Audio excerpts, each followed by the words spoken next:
গণমাধ্যমকে বলা হয় সমাজের দর্পণ। আমাদের চারপাশে যা ঘটছে তা সঠিকভাবে তুলে ধরাই হলো সংবাদ মাধ্যমের প্রধান দায়িত্ব। বর্তমান প্রেক্ষাপটে গণমাধ্যম নিয়ে গণমানুষ কি আছে অনুসন্ধান করে সত্য উদ্ঘাটন করা মিডিয়ার কাজ। কিন্তু আমাদের মিডিয়া কি সেটা করছে? মানুষের যাপিত জীবনের কষ্ট আর বেদনার কথা কি তুলে ধরা হচ্ছে মূলধারার গণমাধ্যমে? এক কথায় এর উত্তর হলো না। এই সময়ে বাংলাদেশের মানুষ কেমন আছেন, কিভাবে বেঁচে আছেন? না বাবা, এটা জনগণের, তারা সাধারণ মানুষ, আমরা আমাকে ভোগান্তি, আমাকে দেশটা ভালো ছিল, দেশটা আমাকে নষ্ট হয়ে গেল। বাংলাদেশের প্রধান সমস্যা এখন লোডশেডিং। বিদ্যুৎ থাকে না, কোন সময় আসে এটা আমাদের দেখতে। আমাদের ব্যবসা বাণিজ্যের অবস্থা খুব খারাপ, এখন তো আমাদের চলাই দুষ্কর হয়ে যাচ্ছে। মাসখানেক আগে আমার নিজের গ্রামে গিয়েছিলাম, সেখানে আমি ৮-১০ ঘন্টা লোডশেডিং পেয়েছি। গ্রাম ছাড়িয়ে ঢাকা শহরে এখন লোডশেডিং এর অসহনীয় অবস্থা। কষ্ট হয়, আমরা কারেন্টে রান্না করি, তারপরে বাচ্চা কাচ্চা নিয়ে কিভাবে থাকা যায়, পড়াশোনা অন্ধকারে।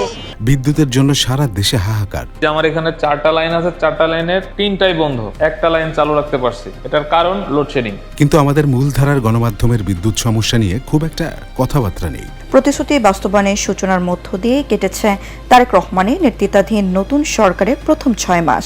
দেশের শীর্ষস্থানীয় 5টি দৈনিক পত্রিকার 16 আগস্টের পত্রিকা বিশ্লেষণ করলে দেখা যায় একটি পত্রিকাও লোডশেডিং এর খবর প্রথম পাতায় গুরুত্ব দিয়ে প্রকাশ করেনি।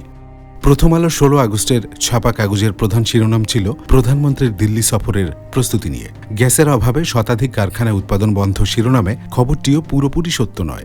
24 ঘন্টার মধ্যে আমি গ্যাস পাচ্ছি, টোটালি 6 ঘন্টা। সেটা হচ্ছে মাঝরাতে আসে, আর দুপুরবেলা হয়তো 1 ঘন্টা আসে।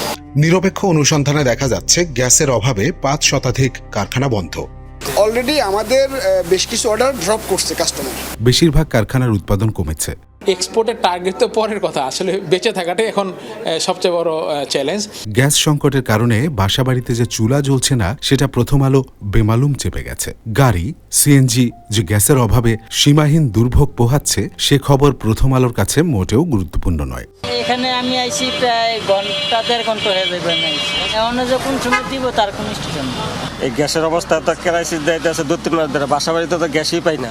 গ্যাস পাম্পও গেলে কয় আমরা গ্যাস থাকলে আসে দেবো, না থাকলে করতে দেবো।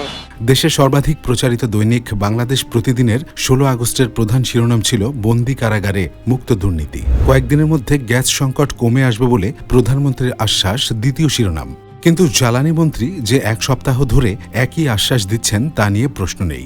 বিকালের মধ্যে ফ্রিজিং শেষ হয়ে যাবে, ফ্রিজিং শেষ হয়ে গেলে বিকাল থেকে গ্যাস সঞ্চালন আবার শুরু হবে, এবং সঞ্চালন শুরু হয়ে গেলে আস্তে আস্তে আমাদের যেখানে প্রেশার কমে গেছে প্রেশারটা উন্নত হবে, এবং মোটামুটি যে সমস্যার মধ্যে পড়েছি সে মধ্যে উত্তরণ করতে পারবো।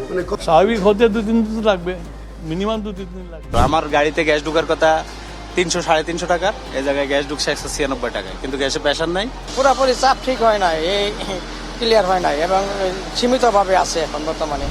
সমকাল 16 আগস্ট প্রধান শিরোনাম করেছে সারের মজুদ কমেছে, প্রভাব পড়ছে মাঠে। এই সমকাল আবার প্রথম আলোর উল্টো সংবাদ প্রকাশ করেছে গ্যাস সংকট নিয়ে। সমকালের শিরোনাম হলো চালু হতে শুরু করেছে বন্ধ কারখানা। কে সত্য, প্রথম আলো না সমকাল? যুগান্তর তো মানুষের সমস্যার ধারে কাছেও নেই। যুগান্তরের 16 আগস্টের ছাপা পত্রিকা জুড়ে সরকারের 6 মাস পূর্তির বিভিন্ন খবর। শুধু লোডশেডিং নয়, মুদ্রাস্ফীতি, আইন শৃঙ্খলা পরিস্থিতি নিয়ে কোনো প্রতিবেদন নেই দেশের শীর্ষস্থানীয় সংবাদপত্রে। টেলিভিশনে সম্প্রচারিত সংবাদের অবস্থা আরও ভয়াবহ। দেশের প্রায় সব নিউজ চ্যানেলে বিদ্যুৎ, গ্যাস, আইন শৃঙ্খলা কিংবা বাজারে নিত্য প্রয়োজনীয় পণ্যের ঊর্ধ্বগতি নিয়ে সংবাদ নেই। 15 আগস্ট ছিল জাতির পিতার শাহাদাত বার্ষিকী। এদিন এই সংবাদের চেয়ে বেশি গুরুত্ব দেওয়া হয়েছে বেগম খালেদা জিয়ার জন্মদিন পালনের সংবাদ। প্রয়াত সাবেক প্রধানমন্ত্রী বেগম খালেদা জিয়ার 82তম জন্মদিন আজ। প্রথম নারী প্রধানমন্ত্রী ও বিএনপি চেয়ারপারসন বেগম খালেদা জিয়ার 82তম জন্মদিন আজ। সাবেক প্রধানমন্ত্রী বেগম খালেদা জিয়ার 82তম জন্মদিন উপলক্ষে রাজধানীতে বৃক্ষরোপণ কর্মসূচির আয়োজন করা হয়েছে। আমাদের গণমাধ্যম এভাবেই দেউলিয়া হয়ে যাচ্ছে, ক্রমশ হচ্ছে জনবিচ্ছিন্ন।